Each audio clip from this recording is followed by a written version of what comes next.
안녕하세요. 풍성한 삶으로의 초대 6번째 만남입니다. 여러분 환영합니다. 반갑습니다. 저희가 지난 시간에는 죄가 무엇인지 또 죄의 결과가 어떠한지에 대한 이야기를 나눴었죠. 목사님께서 특별히 사과나무 예를 들어주시면서 잎사귀나 열매가 바로 죄의 결과고 오히려 중요한 것은 뿌리라고 말씀해 주셨는데요. 그리고 하나님과의 관계가 단절되는 것이 죄라고 말씀해 주셨어요. 요즘 사람들이 굉장히 자기중심적이잖아요. 이런 자기중심적인 게 나와의 관계뿐만 아니라 주변 사람들과의 관계, 더 나아가서 생태계까지 파괴된다라는 생각을 했을 때 무척 심각하지 않나라는 것이 느껴졌어요. 목사님, 이렇게 세상 사람들은 다 자기중심적으로 살아가는데 이러한 문제를 어떻게 해결할 수 있을까요? 지금까지 우리가 얘기했던 걸 다시 한번 정리해 보면, 세상이, 우리가 살고 있는 세상이 정상이 아니다, 이거 깨어져 있다라고 하는 걸 우리가 다 알고 있잖아요. 근데 이 깨어진 이유가 뭐 여러 가지로 설명하지만 성경은 하나님과의 관계가 깨졌기 때문에, 물론 하나님과의 관계는 물론이고 자신과 이웃과 세상과의 관계가 다 깨져 있다는 거죠. 이 깨어져 있는 관계를 해결할 수 있는 방법이 인간에게 없기 때문에 사실은 이 깨어짐이 인간의 다양한 삶의 영역에 영향을 끼친다고 하는 것을 이야기하는 거죠. 그래서 하나님이 수수방관하신 게 아니라 이 문제를 해결하시겠다. 그래서 이 땅에 인간의 세상 속에 직접 개입한 분이 예수 그리스도라고 하는 분인 것이죠. 드디어 예수님에 대한 이야기를 시작해보는 건가요? 그래도 예수 그리스도가 중요하다고 하기에는 좀 너무 짧지가 않나요? 어떤 점이 좀 짧다는 거죠? 상식적으로 생각해봐도 예수님이 대략 한 30년 정도 사셨다고 제가 들었는데, 그리고 실제로 어떤 일을 하신 것은 한 3년 정도밖에 불과하다고 들었어요. 네. 그런데 그 짧은 기간 동안 온 세상을 구원한 어떤 일을 하기까지에는 그 기간이 너무 짧지 않나, 저는 그게 상식적으로 납득이 되지가 않더라고요. 예수님이 고작 가르친 게 3년밖에 되지 않아요. 예수님의 출신 성분도 목수여서 평범 이하의 사람이었고, 그리고 예수님의 제자들도 보면은 어부들, 정말 손에 굳은 살이 배긴 그런 물고기 냄새가 나는 어부들, 또 그 당시에 사람들한테 정말 손가락질 나왔던 매국노였던 텍스 컬렉터, 세금 징수원, 보통 평범 이하의 사람들을 데리고 3년 가르쳤거든요. 석가모니도 예수님이랑 비슷한 때에 깨달음을 얻으셨어요. 석가모니는 몇 년 제자를 가르쳤는지 아세요? 글쎄요, 잘 모르겠어요. 석가모니는 50년 가르쳤어요. 그리고 그 석가모니의 제자들은 기라성 같은 그 당시의 엘리트였어요. 그러니까 불교라고 하는 한 종교가 시작될 만한 종교 사회학적인 설명이 가능하죠. 근데 예수라고 하는 분은 고작 3년. 그러면서 예수는 놀라운 이야기를 해요. 자기가 이 인간의 이 깨어진 세상의 문제의 해결책이다라고 주장하신 거죠. 목사님, 그러면 하나님의 해결책이라는 관점에서 예수님은 과연 어떤 역할일지 굉장히 궁금해요. 사실 하나님은 우리 머릿속에 이렇게 집어넣고 이해하기에 너무 큰 분이세요. 그래서 예수께서 하신 것이 무엇이냐면 이 땅에 오셔서 하나님이 어떤 분인지 우리에게 보여주셨어요. 가장 좋은 커뮤니케이션 방법은 그 받아들이는 사람의 입장이 되는 거잖아요. 하나님이 인간의 눈높이에 오셔서 인간이 되셔서 자기 자신을 우리에게 보여주신 것이죠. 그래서 제자들도 하나님에 대한 자기 나름대로 신에게 대한 개념이 있었거든요. 그래서 예수를 보고 이분 대단한 분이다, 이분이 하나님이 보내신 분이 아닐까라는 생각을 했지만 하나님이라는 생각까지는 하지 못했어요. 근데 예수께서 죽으시고 부활하시고 난 다음에야 이분이 하나님이셨구나 라는 걸 깨닫고, 그때부터 예수께서 하셨던 말씀을 다시 생각하면서 그랬구나, 이것이 그런 뜻이었구나, 그리고 그것을 신약 성경에 기록한 거죠. 신이 인간에게 자신의 모습을 보여주기 위해서 이 땅에 오셨다면 제 생각에는 좀 더 확실한 그런 모습으로 보여주셔야 될 게 아닐까, 저는 이런 생각이 좀 들거든요. 성경의 이야기가 굉장히 재미있는 이유는 예수께서 만난 사람이 아주 평범한 사람들, 그리고 뭐 좀 부유한 사람, 부자도 만나시고 종교적 지도자들도 만나시고 굉장히 다양한 사람들을 만나세요. 그래서 그들과 대화를 나누면서 그들에게 하나님이 어떤 분인지를 정말 천천설인하게 그런 표현으로 하나님을 보여주세요. 본인이 하나님이시다 라고 계속 암시하세요. 하나님은 어떤 분인지, 하나님은 지금 무슨 일을 하고 계시는지, 앞으로 무슨 일을 하실지, 이런 이야기들을 예수께서는 끊임없이 하신 거죠. 그래서 이렇게 예수께서 하신 얘기를 그 들은 사람들이 제자들이 기록해 놓은 것이 사복음서예요. 마태, 마가, 누가, 요한복음이라고 얘기하는 사복음서가 바로 예수께서 하신 이야기들, 가르치신 것들을 기록한 것이죠. 그러니까 예수님을 통해서 나타난 하나님에 대한 최고급 정보가 담겨져 있는 책인 것이죠.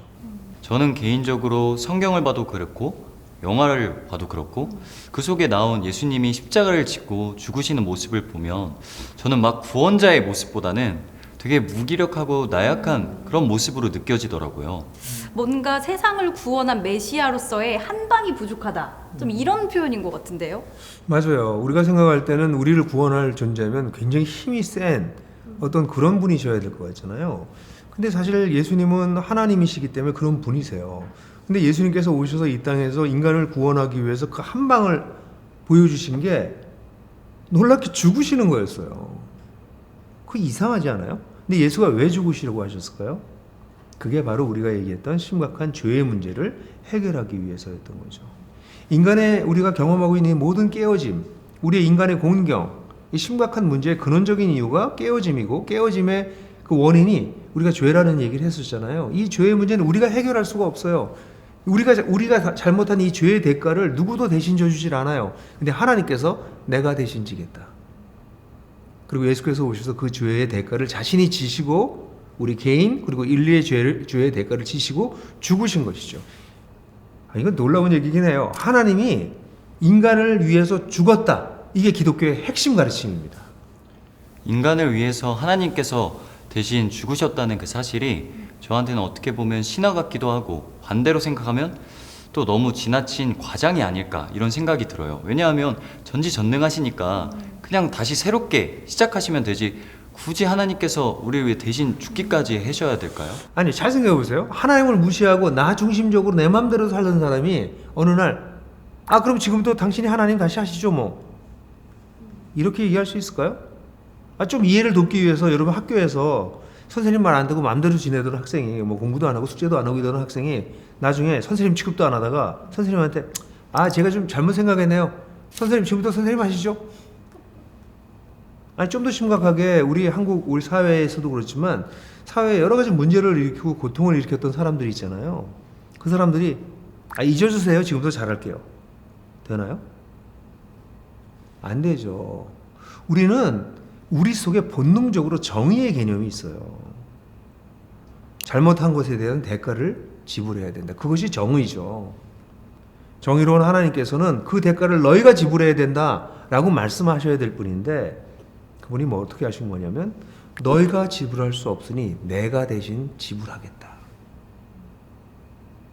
그래서 그분은 이 땅에 오셔서 자의적으로 죽음을 택하신 것이죠. 이것이 사복음서의 핵심적인 가르침입니다. 그런데 듣다 보니까 하나님이 죽어야 이 죄의 문제가 해결된다라는 것이 그만큼 죄의 문제가 정말 큰 문제다라는 것처럼 느껴져요. 저는 아무리 그래도 세상을 창조하신 창조주이신데 하나님이 꼭 그래야만 한 이유가 있을까요? 저는 계속 궁금증이 생기는데요. 우리가 살고 있는 세상을 보세요. 인간이 인간에게 저지르는 죄악들, 작은 것으로부터 큰 것까지 결코 간단치 않아요. 이 거대한 죄의 문제를 하나님께서 그냥 없었던 걸로 하자. 그냥 양이나 몇 마리 죽이렴. 이렇게 해서 문제가 해결될 수 없었기 때문에 그 심각성 때문에 하나님께서 대신 죽으신 것이죠. 그뿐만 아니라 그 대신 죽으셨다라고 하는 말 뒤에는 하나님이 우리를 향해서 가지고 계신 엄청난 사랑이 있는 거죠. 대신 죽어줄 만한 죽어주고 싶을 만큼 사랑하는 존재였다는 거죠. 그러니까 이런 하나님의 사랑을 예수의 죽으심을 통해서 우리에게 보여주시고 그 사랑을 우리가 받기 시작할 때 그 사랑을 흠뻑 받게 될 때 도대체 내가 뭔데 나라고 하는 존재가 뭔데 하나님이 나를 이렇게 사랑하시는 거지? 그러면서 변화될 수 있는 기여가 생기는 것이죠. 하나님이 인간을 멀리 떠나서 이렇게 팔짱을 끼고서 이렇게 구경하고 있는 신이 아니세요. 하나님은 인간이 되셔서 인간 세상 속에 오셔서 고통을 겪으시고 인간을 위해서 대신 죽으시고 그리고 부활하셔서 자신이 하나님이시라는 것을 드러내신, 그래서 그 하나님의 다스림 밑으로 들어가는 사람들을 다른 종류의 삶을 살 수 있도록 이끌어 주실 수 있는 그런 분이라는 것이죠. 목사님, 그러면 예수님의 죽음과 부활로 죄의 문제가 다 해결된 건가요? 그럼 저희가 할 일은 없는 건지. 두 분도 그렇고 또 영상을 통해서 이 이야기를 듣고 계신 분들도 그렇지만 하나님은 굉장히 여러 가지 통로를 통해서 내가 너를 사랑한다. 네가 나를 중심으로 인생이 회복되길 바란다라고 하는 메시지를 계속 던지세요. 여러분들 친구를 통해서 그럴 수도 있고 뭐 책을 통해서나 영상을 통해서나 어떤 이야기를 통해서나 다양한 방법으로 하나님께서 그렇게 얘기하시죠. 그래서 이것이 너무나 좋은 소식이어서 복음이다, 굿뉴스다, 기쁜 소식이다 그렇게 우리가 표현하죠. 사실 인간, 개인과 우리 인류가 겪고 있는 곤경, 이 문제를 우리가 풀 수 없기 때문에 하나님께서 하나님의 해결책을 주셨지만 그 해결책이 유효해지는 것은 우리가 인격적으로 반응할 때이지 자동적으로 되는 것이 아닙니다. 하나님이 인간을 인격적으로 만드셨기 때문이죠. 하나님과의 인격적인 반응에 대해서 계속 설명해 주셨는데 제가 아직 잘 감이 안 잡혀서 혹시 구체적으로 어떤 것이 있는지 좀 설명해 주실 수 있나요? 내가 내 생명을 바쳐서 강희야 너를 사랑했다. 너를 살리고 싶었다. 네가 나 없이 이렇게 허무하게 세상을 쫓아서 사는 것, 다른 사람과 끊임없이 너를 비교하면서 살아가는 것, 그거 내가 원하지 않는다. 네가 나에게 돌아오길 원하는데 네 스스로 돌아올 수 없으니 내가 너를 위해서 돌아올 수 있도록 대신 죽었단다. 내가 생명을 바쳐서 너를 사랑해서 너를 초대한단다. 내가 너한테 풍성한 생명을 주고 싶단다.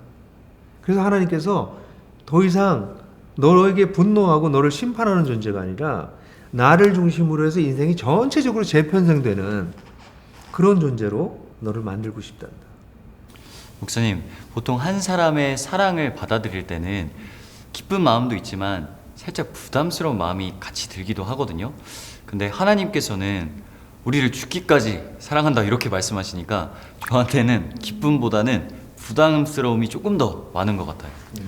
이건 너무 커서 받아들이기가 어려워. 삼키기엔 너무 커.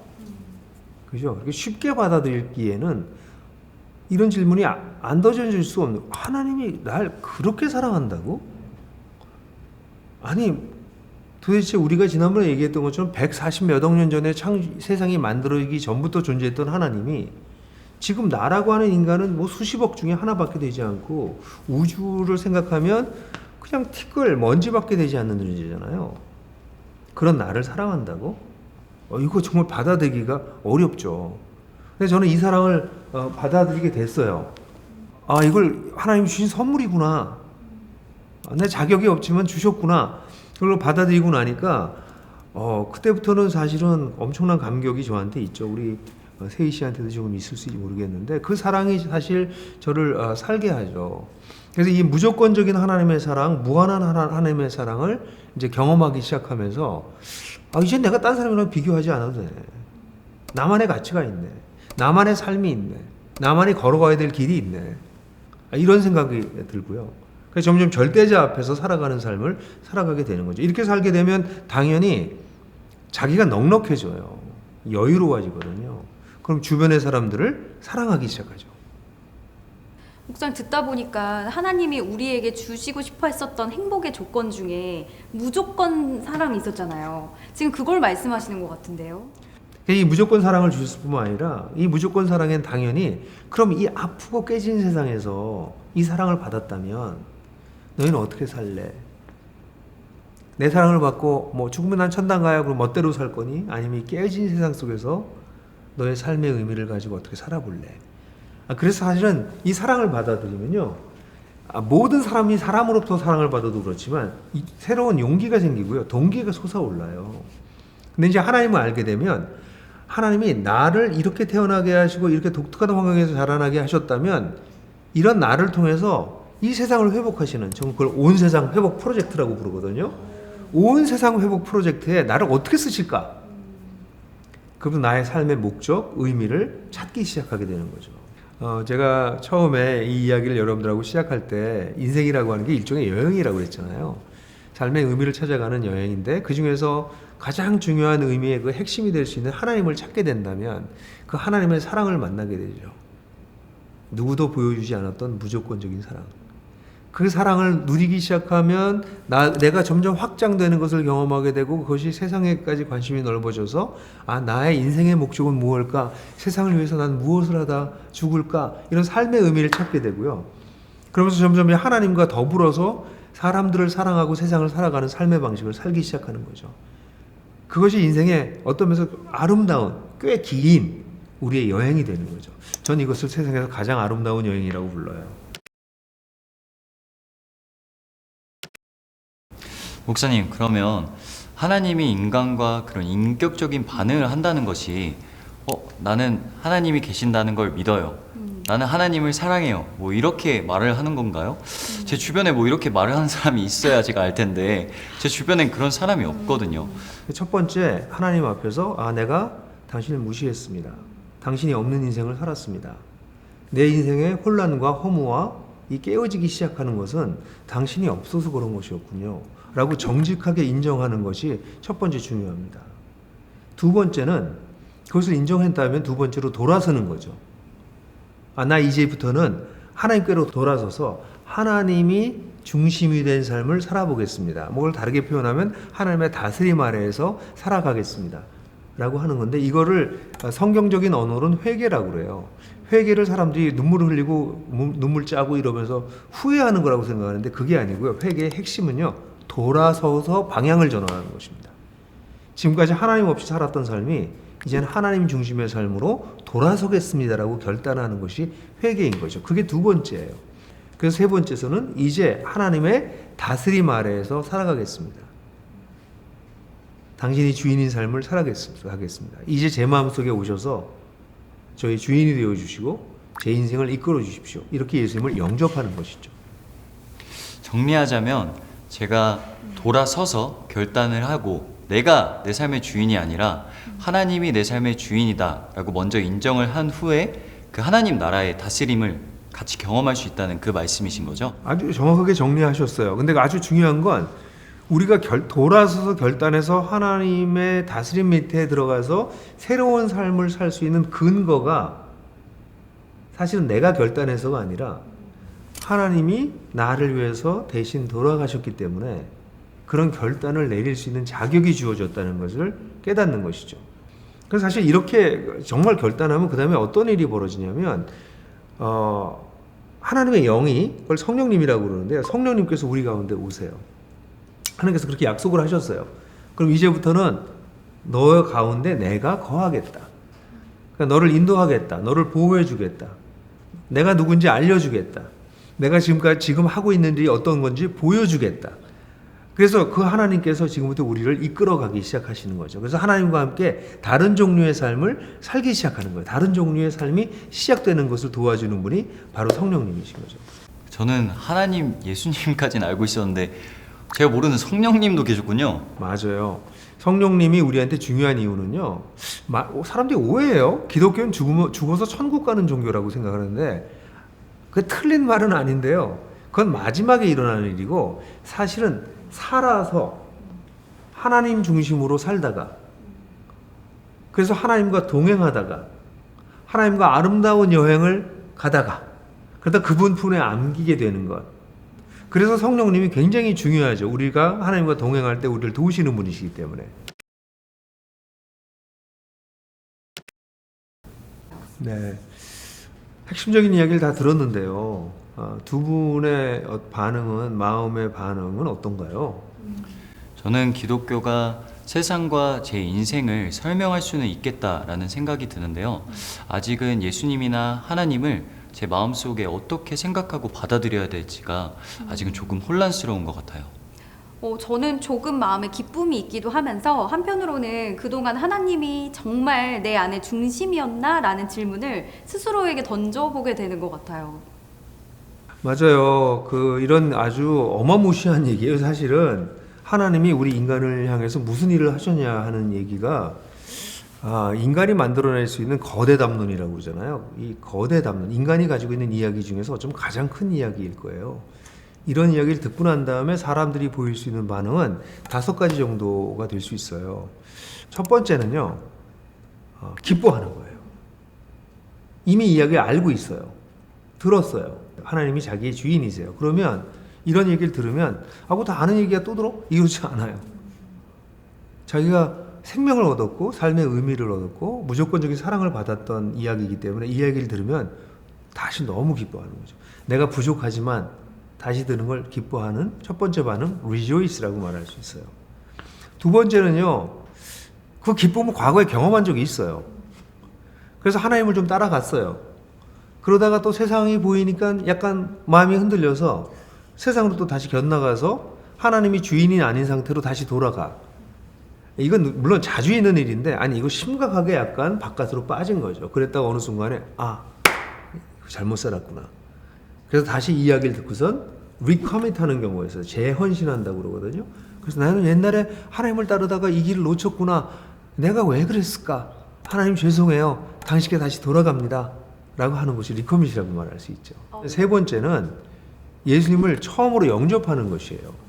예수님을 영접한다라고 하는 것은 하나님이 주인이 아니었던 것을 깨닫고 내 인생에 하나님이 주인이 되셔야 되는데 이 주인이 될 수 있는 힘이 나한테 없지만 예수님이 하신 일 때문에 내가 하나님을 내 마음에 모셔드릴 수 있구나 라는 것을 알고 그분을 진심으로 받아들이는 거예요.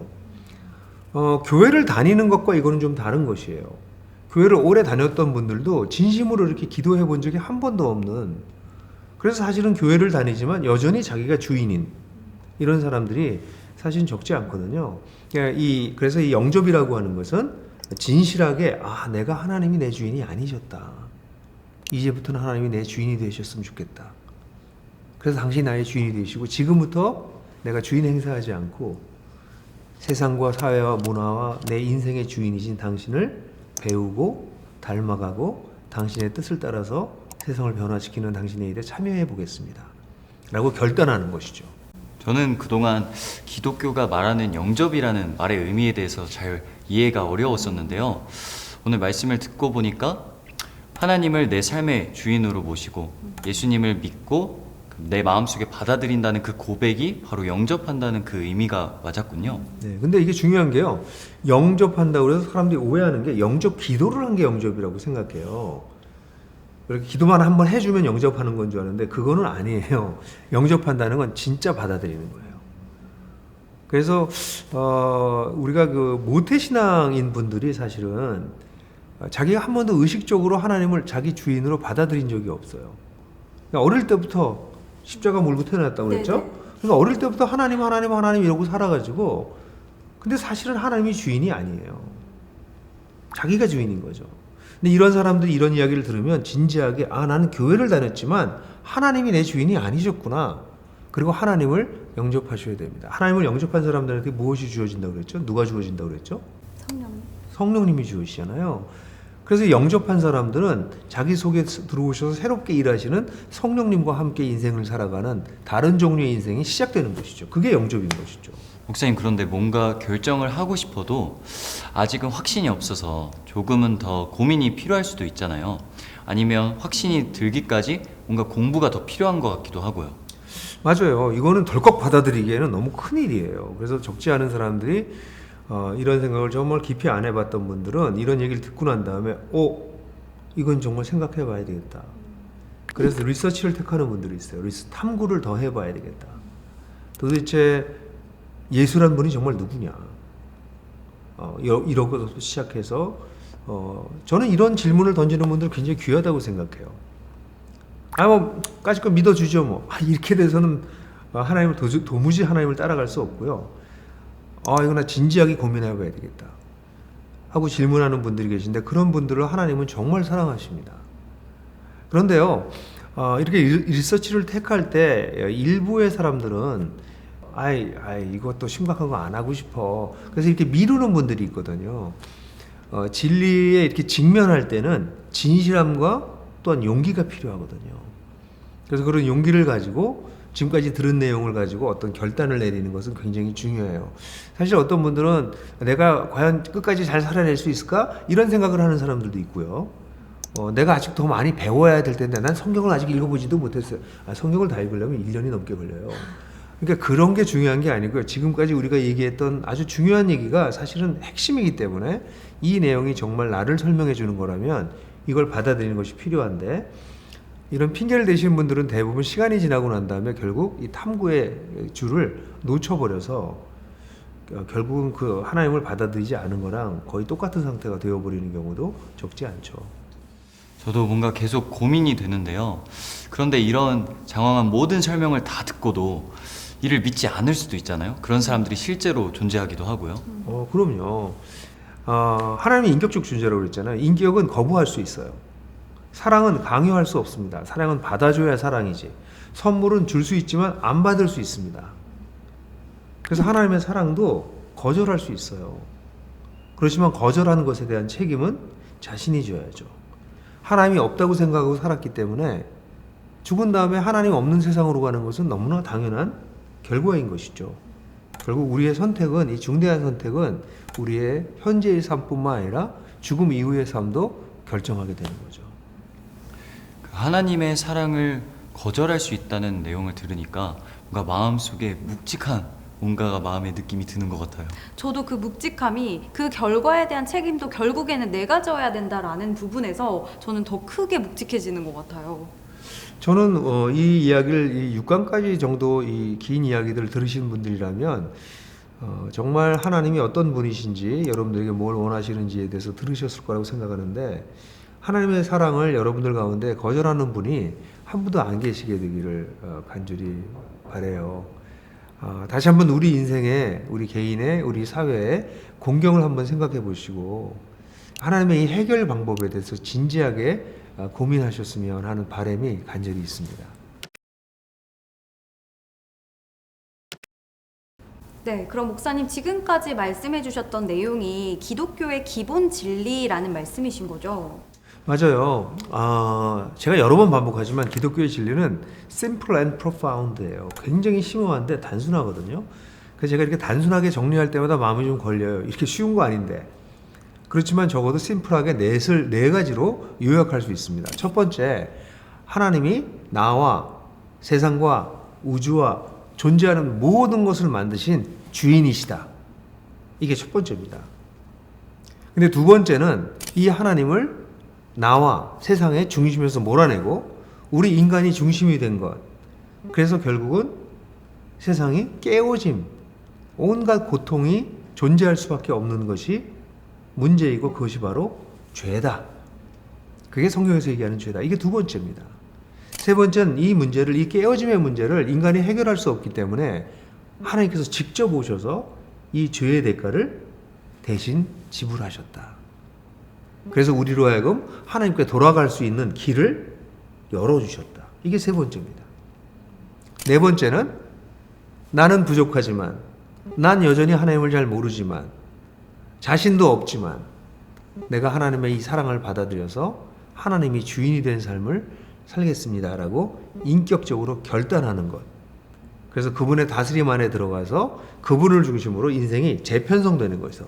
재편성되면서 사람들도 사랑하게 되고 세상 속에서 내가 해야 될 일도 찾고, 나중에는 하나님은 세상을 지금 치유하고 회복하고 계시거든요. 아까 온 세상 회복 프로젝트, 그 프로젝트에 나도 참여해서 그 일에 동참하면서 살아가게 되는 거가 기독교의 아주 핵심적인 진리인 것이죠.